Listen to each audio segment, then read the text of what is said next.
Queridos, e como acordado, às noites dos domingos nós estamos expondo o livro de Josué. Hoje, o capítulo de número 4. Josué, capítulo 4.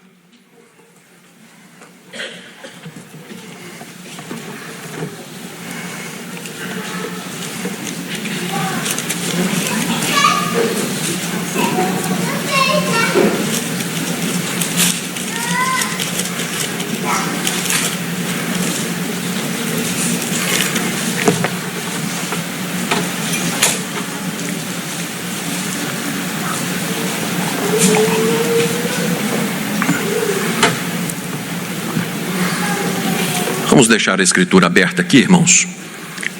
E antes de orarmos, eu gostaria de fazer uma pergunta para a sua reflexão. Você tem trazido à memória o que lhe pode dar esperança? Ou você tem cultivado memoriais de ódio, de amargura, de ressentimento, combustível do inimigo da sua alma e da sua casa? Vou repetir a pergunta. Você tem trazido à memória o que lhe pode dar esperança? Ou você tem cultivado em memorial ódio, amargura, ressentimento, que são combustível do inimigo da sua alma para fazer-lhe mal e a sua casa? Vamos orar? Senhor nosso Deus, a espada do Espírito discerne os nossos pensamentos, e ela divide juntas e medulas, ela traz à tona aquilo que realmente somos e o que o Senhor há de nos transformar. Portanto, nessa noite, ó Deus, nós estamos diante do livro santo, pecadores que somos, precisamos do milagre, quando o Espírito Santo nos ilumina para entendermos, a fim de colocarmos em prática. Que nessa noite, portanto, nós vivamos um milagre, cada um de nós, que nós tenhamos a certeza que o Senhor veio nesse lugar e tratou particularmente conosco. Que não nos importe, ó Deus, os que vai acontecer depois do culto, amanhã cedo, que não nos importe quem está do nosso lado, mas que nos importe agora a pessoa do Senhor Jesus. Mais uma vez, que o Senhor venha e trate conosco. Nesse nome poderoso é que nós oramos. Amém. Queridos, um memorial ou um monumento é um objeto ou um lugar cuja função é a de conservar a memória de um acontecimento histórico, de uma pessoa ou de um grupo de pessoas. E isso pode ser geralmente de pessoas falecidas. Por exemplo, é o que nós também fazemos na Santa Ceia. 1 Coríntios 11, 23 e 24 diz assim: porque eu recebi do Senhor o que também vos entreguei, que o Senhor Jesus, na noite em que foi traído, tomou o pão e, tendo dado graças, o partiu e disse: isto é o meu corpo que é dado por vós, fazei isto em memória de mim. Ao cearmos, portanto, além de estarmos sendo unidos misticamente com o Senhor, nós estamos fazendo uma pública profissão de fé. Dizemos que Cristo morreu por nós, Cristo ressuscitou por nós, Cristo intercede por nós e Cristo volta para nos buscar. Mas nós fazemos então isso tudo como um memorial daquilo que o Senhor fez e daquilo que Ele prometeu ainda fazer. Memoriais são marcos para que não nos deixem esquecer. Servem para aquecer a memória e, no caso do cristão, as memórias servem para quê, irmãos? Diz o verso de Lamentações 3:21, eu quero trazer à memória o que me pode dar. Quantas pessoas precisam de esperança nesse exato momento, dentro desse salão de culto? Quantas pessoas têm vivido problemas graves, irmãos, de depressão? Quantas pessoas têm vivido problemas graves de todos os lados, e o coração está desse tamanhozinho assim, olha, esperança quase zero. Deus colocou marcos na sua vida, portanto, para que eles sirvam como meios de graça na sua peregrinação. Sim, os marcos servem para que, à medida que nós vamos caminhando, nós olhamos para os marcos e, puxa, Deus fez isso. Na minha vida, Deus já fez isso, isso e isso. É impossível que Deus não continue a obra que começou. Se Deus foi poderoso para fazer aquela coisa tão grande, Deus fará essa também. Então, os memoriais na nossa vida são uma bênção. Memoriais são monumentos comemorativos que não podem ser esquecidos. E nós temos memória curta, irmãos. Nós esquecemos muito rapidamente do que Deus tem feito por nós. Temos sido levados por uma sociedade pragmatista do século XXI a querermos mais e mais e a nunca estarmos satisfeitos com aquilo que temos. Esquecemos que grande fonte de lucro é a piedade com o contentamento. Josué capítulo 4, nessa linha, é justamente a ordem do Senhor para que fosse erguido esse memorial para auxiliar o povo, a dar esperança a esse povo, a incentivar o povo diante de tantas lutas que viriam pela frente. Eles têm a terra prometida para conquistar. Eles precisam olhar para os memoriais e serem lembrados. Eu posso ter esperança. O grande Yahvé me trouxe até aqui. Matthew Henry, comentando sobre Josué capítulo 4, ele diz o seguinte: pela passagem através do Jordão, a provisão que foi feita para preservar a memória desse milagre, por meio de 12 pedras erguidas do meio do Jordão. 2, a marcha do povo através do leito do Jordão, as 2 tribos primeiro, depois todo o povo, os sacerdotes que levaram a arca por último. 3, a volta das águas do Jordão ao seu lugar de origem, depois da saída da arca. E, por fim, a edificação do monumento em Gilgal para preservar essa memória. Muito bem, a temática do que exporemos servirá para você checar os memoriais que você tem na sua vida hoje. Tem muita gente que está carregando um defunto nas costas. Ao invés de lembrar daquilo que dá esperança, tem ódio guardado no coração. Vira e mexe, está lembrando de alguém que lhe falou uma palavra, que deixou de fazer alguma coisa. Essas pessoas estão enfermas. Então que Deus trate com imensa misericórdia a questão de o que eu tenho de memorial na minha vida. Se são memórias da parte de Deus, elas estão te dando incentivo à caminhada. Mas se eles não são da parte de Deus, você está vivendo um pedacinho do inferno.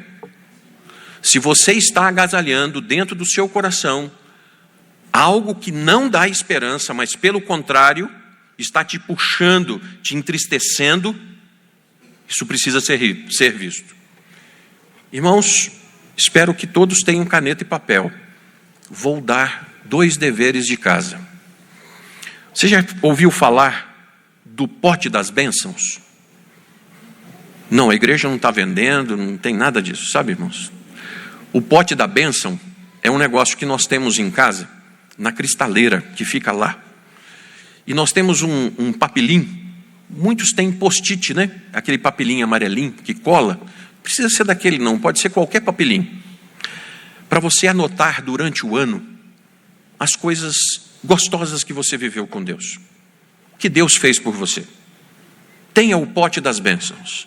E no final do ano, você vai sentar com a esposa, com os meninos, e você vai começar a ler as bênçãos que você anotou e jogou ali dentro. Depois você vai me contar o tamanho do benefício que isso é para o seu dever de verdadeiro adorador em espírito e em verdade. Pote das bênçãos. Vocês querem ver outra coisa? E essa é de corar de vergonha. Irmãos, nós precisamos ter um livro de oração. Essa é uma prática das igrejas reformadas. Anotar que tal dia assim, assim, nós começamos a orar pela vida da Aninha. Tal dia assim, assim. E lá na frente, nós vamos escrever no livro de oração. E Deus foi servido de colocar a Aninha de pé e hoje ela corre no meio da igreja. Ou aprove ao Senhor recolher a Aninha e nós vamos encontrá-la na eternidade daqui a pouco. Mas o livro de oração, irmãos, é justamente para trazer à memória aquilo que Deus tem feito pelo seu povo. Porque, via de regra, nós podemos agradecer muito pelas respostas de oração. Mas nós fazemos as orações Esquecemos o que fizemos e esquecemos muito rápido as respostas que tivemos. Nós estamos perdendo a oportunidade de fincar marcos na nossa caminhada, que são as respostas de oração. Então, irmãos, os memoriais, para que você avalie, os memoriais, 12 pedras erguidas e 12 pedras que foram tiradas do Jordão. Josué capítulo 4, os versos de 1 a 8. Leiamos juntos, por favor. Tendo, pois, todo o povo passado o Jordão, falou o Senhor a Josué, dizendo: tomai do povo 12 homens, daqui do meio do Jordão, do lugar onde parados, pousai os sacerdotes dos pés, tomai 12 pedras, e levai-as convosco, e depositai-as no alojamento, e haveis de passar essa noite. Chamou, pois, Josué os 12 homens que escolheram dos filhos de Israel, um de cada tribo, e disse-lhes: passai adiante da arca do Senhor vosso Deus, ao meio do Jordão, e cada um levante sobre o ombro uma pedra, segundo o número das tribos dos filhos de Israel, para que isso seja por sinal entre vós, e quando vossos filhos no futuro perguntarem, dizendo: que nos significam essas pedras? Então lhes direis que as águas do Jordão foram cortadas diante da arca da aliança do Senhor, e em passando ela foram as águas do Jordão cortadas. Essas pedras serão para sempre por memorial aos filhos de Israel. Fizeram, pois, os filhos de Israel como Josué ordenara, e levantaram 12 pedras do meio do Jordão, como o Senhor tinha dito a Josué, segundo o número das tribos dos filhos de Israel, e levaram-nas consigo ao alojamento e as depositaram ali. Até aqui, irmãos. Queridos, dos versos de 1 a 3, quem é que ordena fazer o memorial? O Senhor Deus. Você já percebeu que algumas pessoas que se dizem servas do Senhor Jesus, elas dizem assim: mas para que eu preciso fazer isso? Para que eu preciso tomar Santa Ceia? Para que eu preciso me batizar? Para que eu preciso ir à igreja? Pessoas que se dizem crentes. Então a resposta é o seguinte: simplesmente porque Deus mandou. E a resposta é que Deus sabe muito melhor do que nós o que nós mesmos precisamos. Não é verdade? Então, Deus mandou que fosse feito o memorial, porque Ele sabia que aquele povo precisaria disso, irmãos. Então, das 12 tribos, cada uma deveria recolher uma pedra do meio do Jordão. Mas, especificamente de onde, irmãos? Do meio do leito do rio, aonde os sacerdotes pararam com a arca e ficaram parados, com a presença de Deus represando aquelas águas. Então, ali do meio do leito, eles deveriam levar as pedras. Irmãos, quanto tempo demorou a travessia? E eu posso responder: menos de um dia. De 3 a 4 milhões de pessoas atravessando um rio em um dia. Por que isso?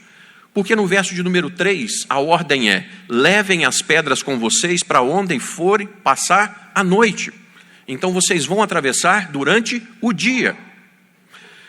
E mais, por favor, confira no final do verso de número 10. E o povo se apressou e passou. Ok, irmãos, o que eu posso saber mais a respeito desse monumento das pedras? Qual era o tamanho das pedras? E eu não sei exatamente, mas para o sujeito colocar uma pedra no ombro, não vai ser uma brita, não. Para colocar uma pedra no ombro, um homem normalmente levanta o peso e carrega a pedra ali. Então, era uma pedra que se fazia necessário carregar ao ombro. E cada um levante sobre o seu ombro uma pedra segundo o número das tribos dos filhos de Israel. Os versos de 6 a 7, as pedras tinham um propósito. O memorial não é para o Senhor, que não pode esquecer, irmãos. Deus não pode esquecer, jamais. É para os homens e seus filhos e para gerações futuras. para que fosse lembrado o portento realizado por Deus. Portento é algo extraordinário, um prodígio, uma maravilha e um milagre. Nós lembrarmos daquilo que Deus fez, porque isso pode nos trazer esperança. Então lembre-se que Deus fez, e isso significa que Ele é todo poderoso para fazer. Mas uma coisa, irmãos, por favor. Alguns gêneros literários das Escrituras hão de ser observados. Atos dos Apóstolos é uma narrativa, irmãos. Então, hoje, a igreja não pode querer que os sinais feitos pelo Espírito Santo no Atos dos Apóstolos sejam o mesmo de hoje. Não, irmãos. Aquilo foi para que se cumprisse a profecia de Joel. A profecia, ela se cumpre no local e momento. E está cumprido. Então, por exemplo, se você chegar ali, olha, na beirada da Lagoa da Pampulha, e falar assim, Deus, abre aqui que eu quero passar. Não vai não, meu irmão, que é bem provável que você vai morrer afogado. Porque isso é um fato de uma narrativa que aconteceu. Mas você deve lembrar do princípio, aquilo que Deus fez. Se Deus fez isso, Ele é poderoso para fazer de novo? Óbvio. Mas Ele é poderoso para te surpreender, resolvendo as questões de uma forma inusitada. Deus é caprichoso. Você pode olhar no seu entorno aqui. Nem os gêmeos univitelinos são iguais. Deus é caprichoso. Ele não fez ninguém aqui igual. E os seus feitos são maravilhosos dia após dia. Então, os memoriais. Em segundo lugar, a marcha do povo, as duas tribos primeiro, depois todos os sacerdotes que levavam a arca por último. Os versos de 10 a 14. Vamos ler juntos? Diz assim: porque os sacerdotes que levavam a arca haviam parado no meio do Jordão, em pé, até que se cumpriu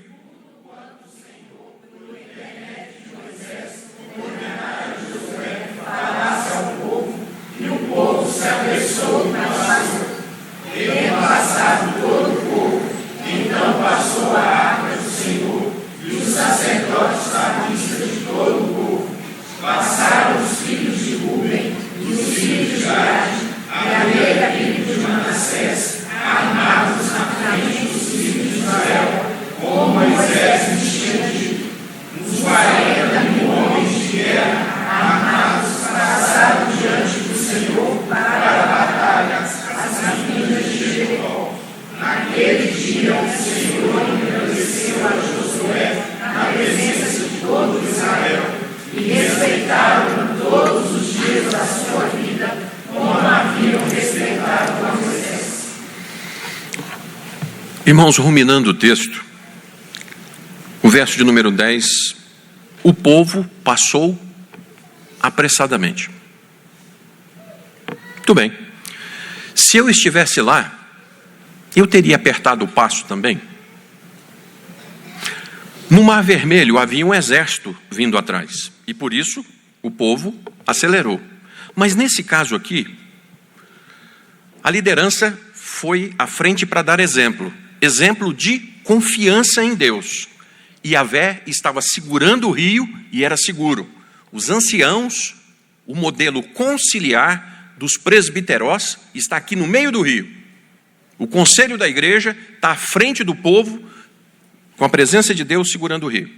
Mas a liderança sabia disso. É seguro. Tudo bem, é seguro. Olha lá, nossos pastores estão ali. Mas vamos apertar o passo? Vai que, né? Será?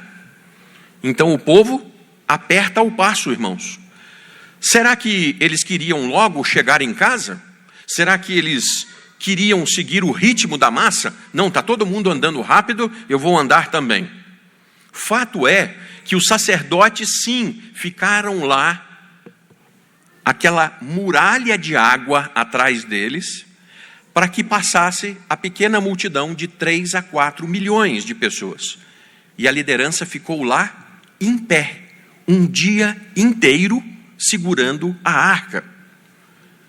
E aí, alguns se dispõem a ser presbíteros da igreja, diáconos da igreja. E a última pergunta que o conselho da igreja fez hoje para eles foi o seguinte: você tem certeza do seu chamado para isso? Porque se você não tiver chamado para ser liderança, não aguenta.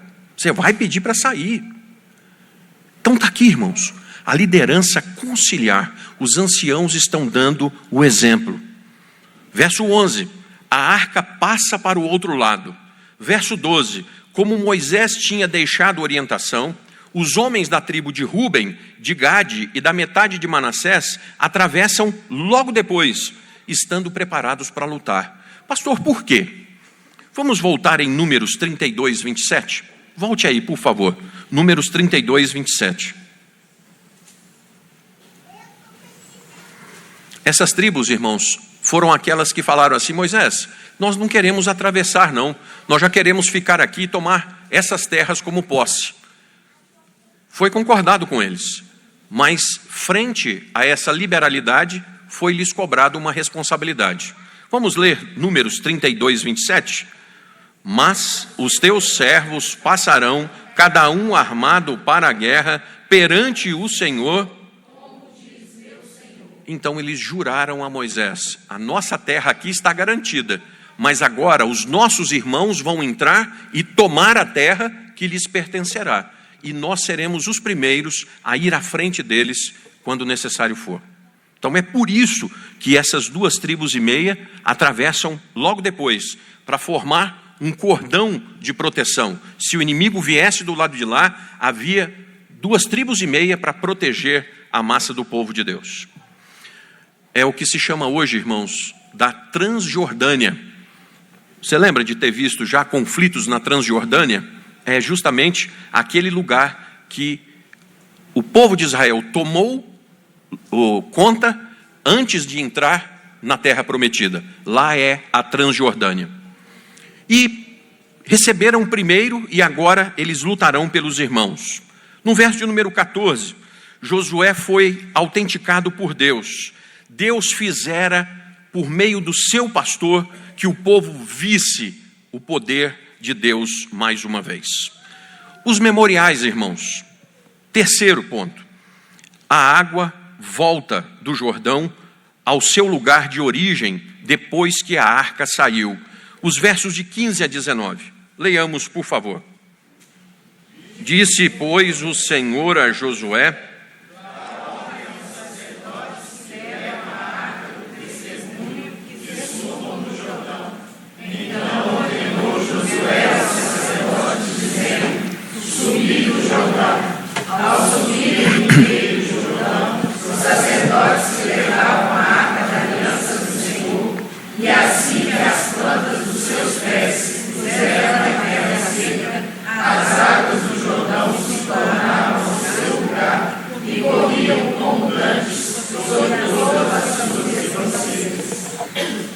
Os versos de 15 a 17, sob a ordem do Senhor, os sacerdotes que levavam a arca terminaram de atravessar, e quando eles terminaram de atravessar, o mundo de água começa a correr.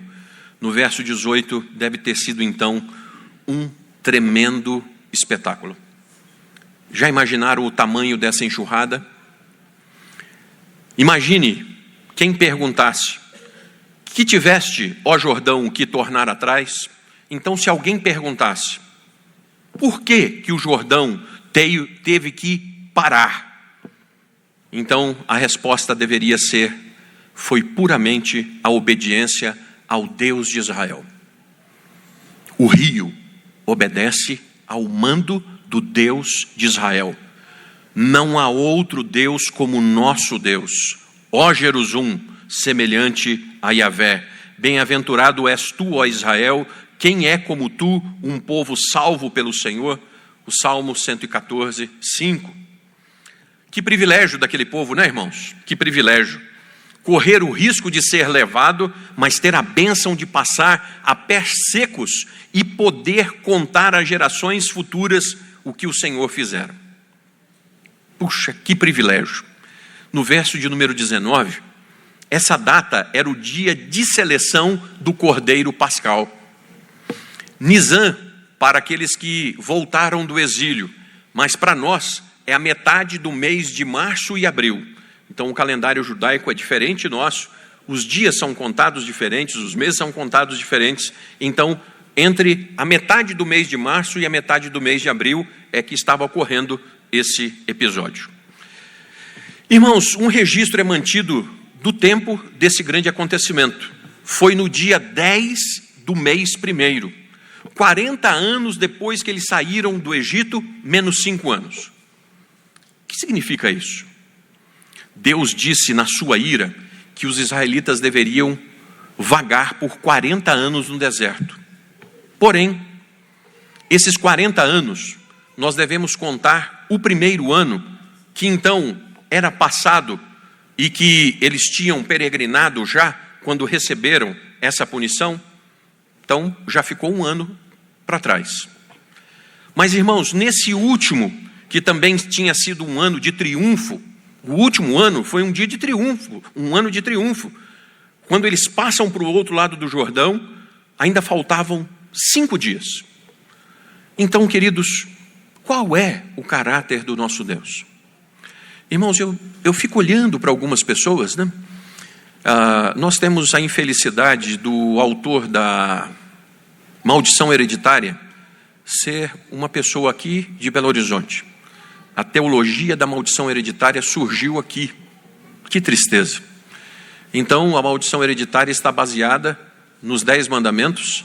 Abençoarei até a 1000ª geração e amaldiçoarei até a 3ª ou 4ª. Algumas pessoas estão pegando, dizendo, está vendo, pastor, mas Deus amaldiçoa a família.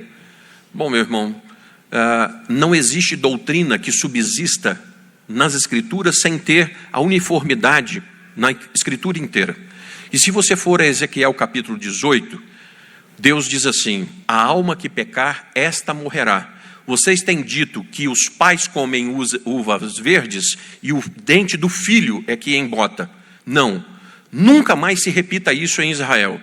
Por acaso tenho eu prazer na morte do perverso, não quero antes que ele se converta do seu mau caminho e viva? Então, cuidado quando você olha para Deus, querendo enxergar um sádico, um impiedoso Deus. As Escrituras descrevem Deus como bom, assaz benigno, como um Deus de amor. Irmãos queridos, por que 5 dias? Não, por que menos 1 ano, 2 anos e 5 dias? Porque Deus tem esse caráter, irmãos, de querer que o povo se arrependa e viva. Não olhe para o seu Deus e não acredite num Deus de maldições hereditárias, porque esse não é o Deus bíblico. O Deus bíblico é esse aqui. Antes de cumprir o prazo, ele diz assim, eu vou retirar o peso da minha mão sobre esse povo. Quando Davi está para ser disciplinado, o que você quer, Davi? Você quer cair nas mãos dos homens? De jeito nenhum. Eu quero estar nas mãos de Deus, porque o Senhor é misericordioso. Memorial para a sua vida. 4º e último, a edificação do monumento em Gilgal para preservar essa memória. Versos de 20 a 24, leiamos, irmãos. As 12 pedras que tiraram do Jordão, levantou-as Josué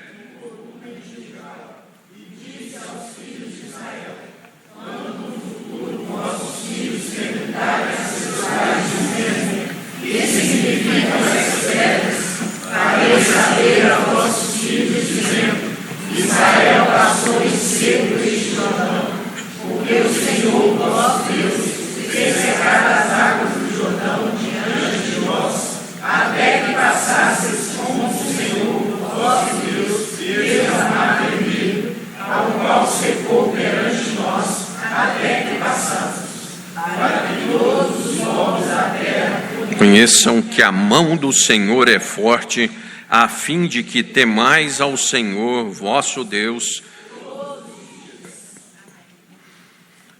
No verso de número 20, o monumento foi erguido em Gilgal. Gilgal de Eliseu, Gilgal da casa de profetas, um lugar de grandes marcos para o povo de Deus. Ou seja, um lugar de muito trânsito idas e vindas. O comentarista, mais uma vez, ele lembra, irmãos, que essas pedras não foram colocadas assim.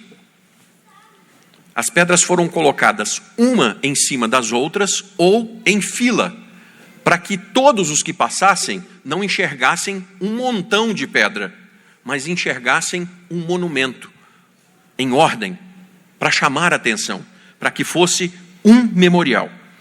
E justamente para o memorial é que se ordena então nos versos 21 e 22. Era para despertar a curiosidade de quem visse e dissesse: mas o que é isso aqui? O que é isso aqui? Irmãos, os memoriais estão presentes. Quem gosta de viajar, quem gosta de outros países, outros estados, de vez em quando você chega, né, e tem um negócio lá que você não está entendendo nada, feio, mal arrumado, aí você pergunta: mas o que é isso aqui? E o sujeito te conta uma história, né? Não é assim? É isso que está acontecendo aqui. Então, quando alguém passasse, mas o que significam essas pedras? E o povo haveria de lembrar aquilo que pode trazer à memória para dar esperança. Ok, de onde vem a ordem? Expliquem o porquê. Quem fez? Que é o verso de número 23. Porque o Senhor vosso Deus fez secar as águas do Jordão diante de vós, até que passasseis, como o Senhor vosso Deus fez o mar vermelho, ao qual secou perante nós até que passamos. Então, Deus mandou fazer o memorial para que ele fosse lembrado pelo povo. Aí o povo devia falar assim: nossa, mas represar o Jordão, esse rio aqui? E uma coisa vai puxando a outra. Nós acabamos de ler um pouquinho da história do nascimento de Cristo Jesus, precisamente até João Batista. Mas quando Maria é noticiada que estava grávida, sem ter tido relação com um homem, por acaso existe coisa demasiadamente difícil para mim? Diz o Senhor. Então, irmãos, quando nós olhamos para coisas do passado, coisas impossíveis, os milagres, nós devemos sondar os memoriais do nosso coração, se nós continuamos a crer no Deus que não conhece limitações para suas ações em detrimento da salvação do seu povo.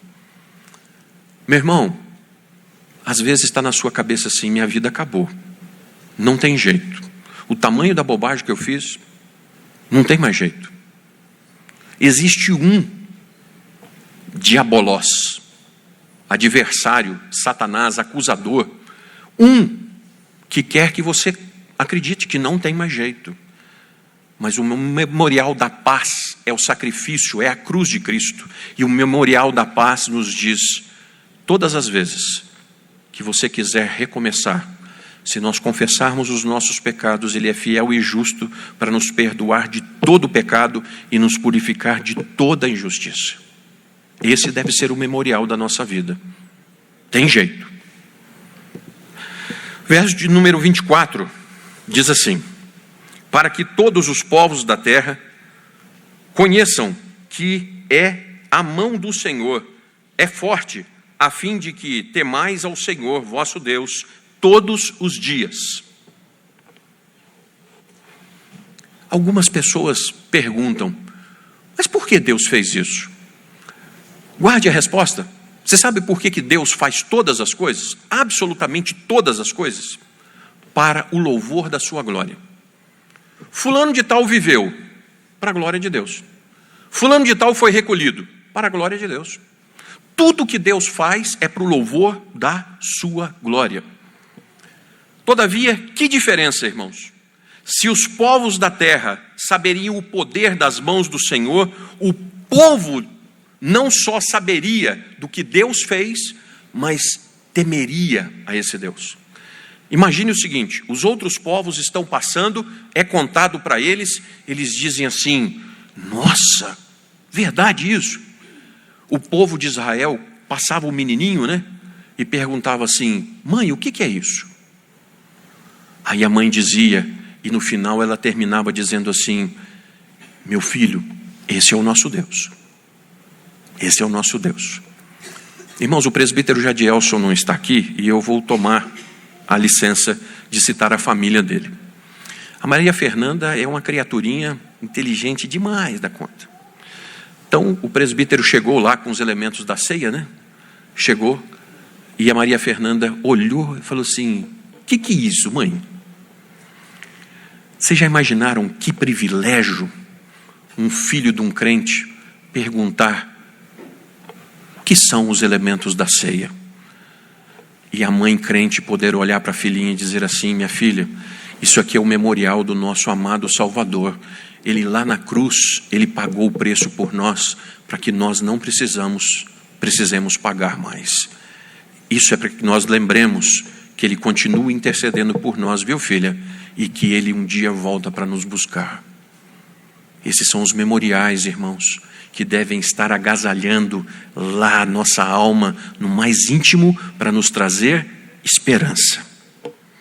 Queridos, há uma teologia hoje misturada com psicologia que afirma que nós não devemos temer a Deus, que temer a Deus não é ter medo. Irmãos, desculpa, viu? Mas nós tememos a Deus, em primeiro lugar, para não desagradar tamanho o Deus que tem feito tudo por nós.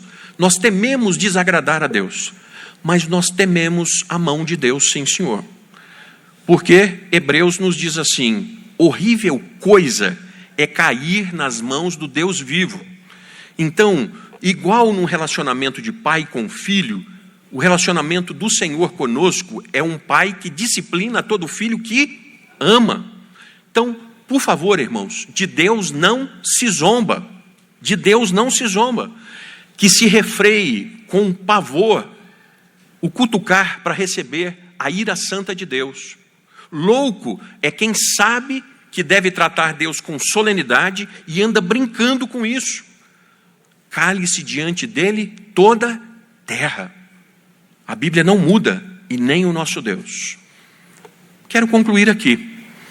Os memoriais de Deus em nossa vida. Irmãos, o que deu errado na passagem do Jordão? Nada. Tudo certo. Planejado e executado certo. Por quê? Porque o povo obedeceu, irmãos. O povo obedeceu. Nós temos 4 vezes aqui Deus dizendo assim: ordena esse povo. E o povo anuiu as ordenanças de Deus, porque Deus estava abençoando o seu povo através das suas ordenanças. Josué não deu ordens para que eles saíssem do Jordão até que Deus orientasse a fazê-lo. Versos de 15 a 17, em se tratando da liderança. Os sacerdotes eram tão obedientes a Josué quanto Josué era obediente a Deus. E essa obediência era louvor, irmãos. Eu não pedi ao reverendo Dercy para poder fazer uma observação na liturgia sobre dízimos, irmãos. Aí alguém pergunta: pastor, mas por que dízimo é no momento de louvor? Não existe nada que louve mais a Deus do que obediência, irmãos. Quando Saul carrega o rei e os despojos, quando Samuel chega, eu estou ouvindo balido de ovelhas e mugido. O que é isso aqui? Saul, não, é porque o povo, você não sabe o que você fez. Hoje o reino está sendo tomado da sua mão porque você não obedeceu. E aí é da onde vem a máxima, irmãos. Obedecer é melhor do que sacrifício. Pare de querer oferecer sacrifício a Deus. Ofereça obediência, que é um grande sacrifício, viu? Então, obediência. E nessa noite de ordenação, irmãos, que bênção. Essa igreja está com 13, 14 diáconos, 10 presbíteros, né? Para quem está à frente é exigido muito mais. Reflita-se que se alguns do povo se apressaram por causa do mundaréu de água na parte de cima, o quanto os sacerdotes segurando a arca correram um risco muito maior do que todos, porque estavam desde o primeiro momento até o final da travessia. Ser líder do povo de Deus é ter um privilégio inaudito, irmãos, mas é correr riscos quando outros não correm, e é chorar no cantinho para que a igreja nem tome conhecimento dos problemas que estão se passando. que não se canse você de esperar, meu irmão, enquanto não tiver o sinal da presença de Deus com você para vencer a adversidade. Eu tenho falado um negócio lá em casa. Algumas pessoas dizem: pior do que não está, do que está não fica. Fica, viu? Se num momento de dificuldade você começar a espernear, se você começar a falar bobagem e agir mal, vai complicar muito mais. Então, no mesmo capítulo de Lamentações, 3:26, bom é aguardar a salvação do Senhor, e isso no momento da adversidade, meu irmão, aproxime-se do Senhor.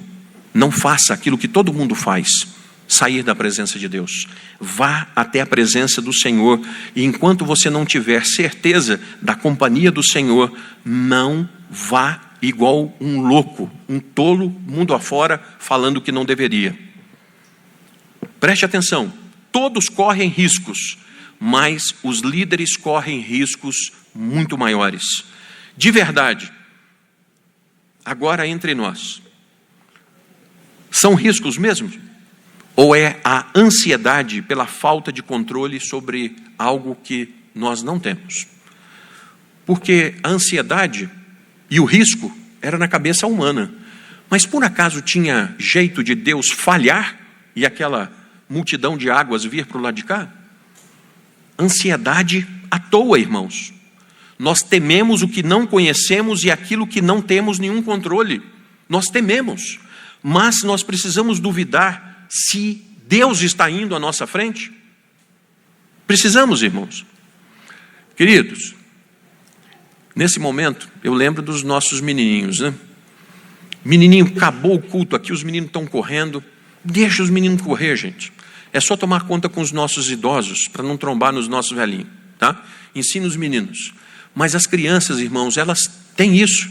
Aí eu paro aqui, né? Vem um ali e fala assim: pega, pastor. O menino sai correndo aqui e pula, né? E o pastor que se vire para segurar, irmãos.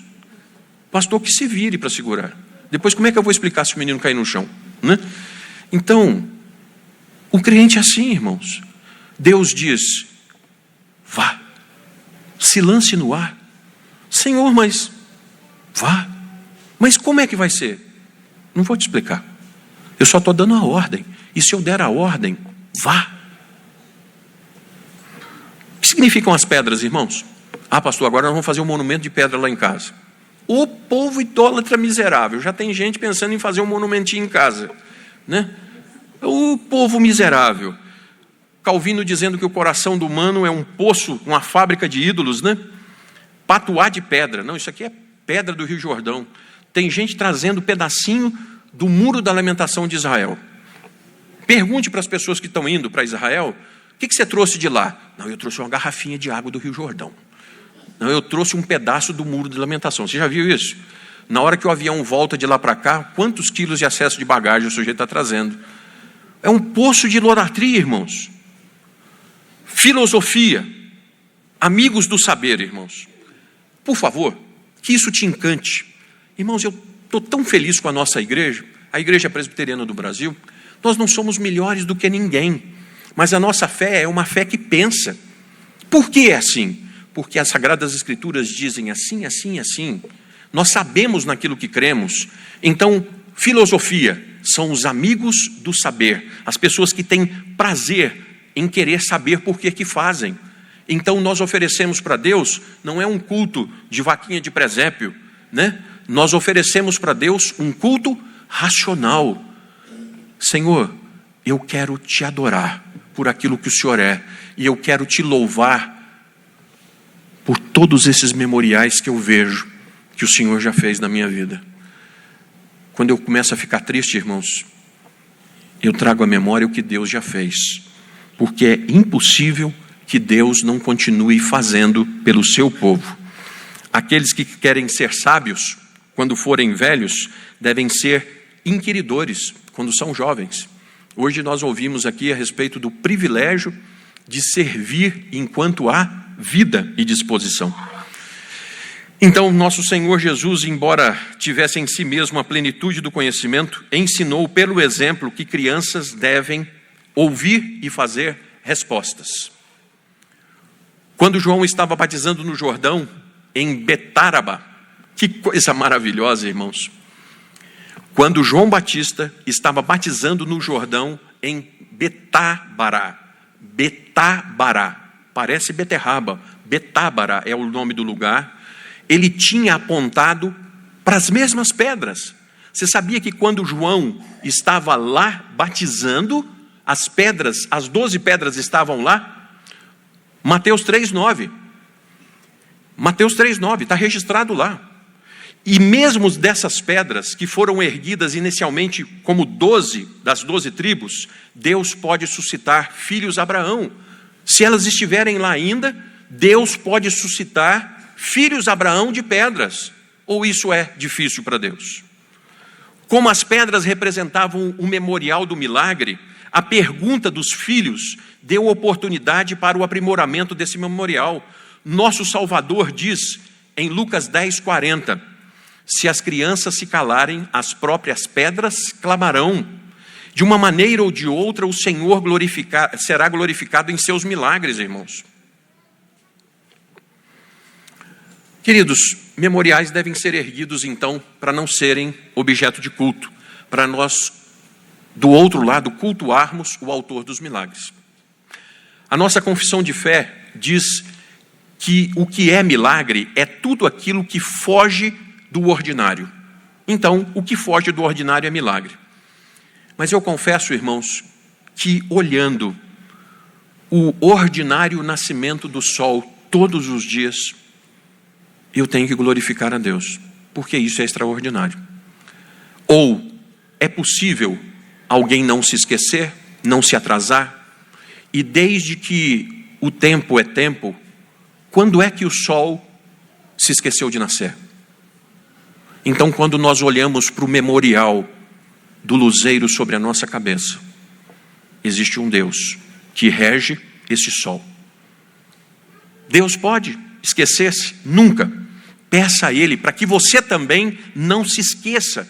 Peça para que você seja lembrado do que pode te dar esperança. Meu irmão, eu estou te dando um dever de casa tremendo. Você vai pedir a Deus para se lembrar do que pode te dar esperança. Sabe por quê? A sua natureza caída só tende a lembrar do que não serve.